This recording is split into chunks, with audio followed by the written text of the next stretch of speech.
Okay, so today we are working on adding and subtracting fractions. And this is related to what we did yesterday with finding the common denominator. That's going to be really important. And it's just taking it a step further. So let's look at this visual model first. Here we have 1 out of 4 sections highlighted, so it's 1/4 highlighted.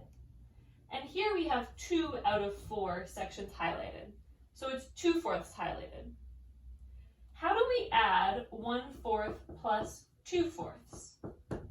Well, how many fourths do we have? If we have 1/4 and we add 2/4, we end up with 3/4. It's like you add that one to this one, and you get 3 out of 4. If we don't think about the visual model and we just look at the equation, notice what happened. We added these two numerators together. 1 plus 2 is 3. But we kept the denominator the same.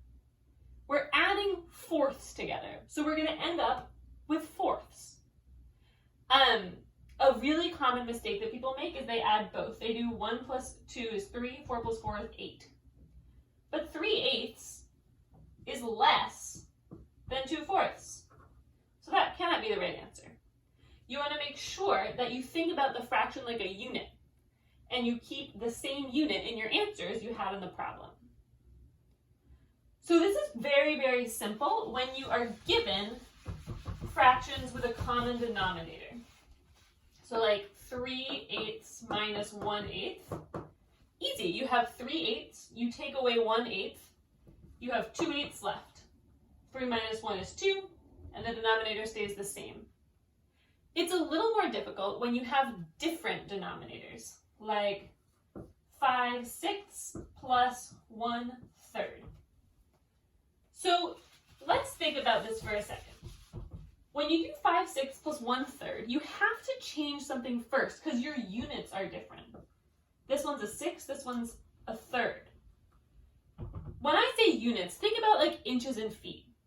If I said you are adding 3 inches to 1 foot, the answer is not 4 feet or 4 inches. That's not right, because the units are different. You can't add inches and feet without changing one of them. So here you change the foot into 12 inches, because you know that a foot is equal to 12 inches. Then you could do 3 inches plus 12 inches is 15 inches. But you have to change the unit first. Same thing here. We have to change to have common denominators. And that's what you did in the last lesson, so I'm not going to spend tons of time on that now. But to make these have common denominators, we want to change a 1/3 to have a denominator of a 6. So a 1/3 is equal to what over 6? Well, 3 times 2 is 6. 1 times 2 is 2. So that's the same thing as 2/6. So we can rewrite this as 5/6 plus 2/6. And then we just add like we did. If you have 5/6, you add 2/6, you end up with 7/6. And that's your answer. So, step 1. Rewrite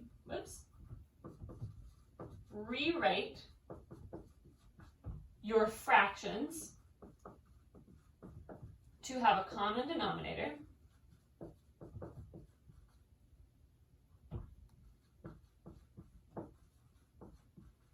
And that's what we learned in the last lesson. So if you're fuzzy on that, you should go back and work on the last lesson. So rewrite your fractions to have a common denominator, and step 2, add or subtract. Let's do one example with subtraction. Let's say we have, 3/4 minus 1/3. Well, the common denominator here is going to be 12. Again, if you want more practice with that, try yesterday's lesson.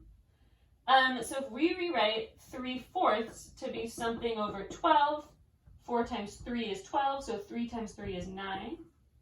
If we rewrite 1/3 to be something over 12, 3 times 4 is 12, 1 times 4 is 4.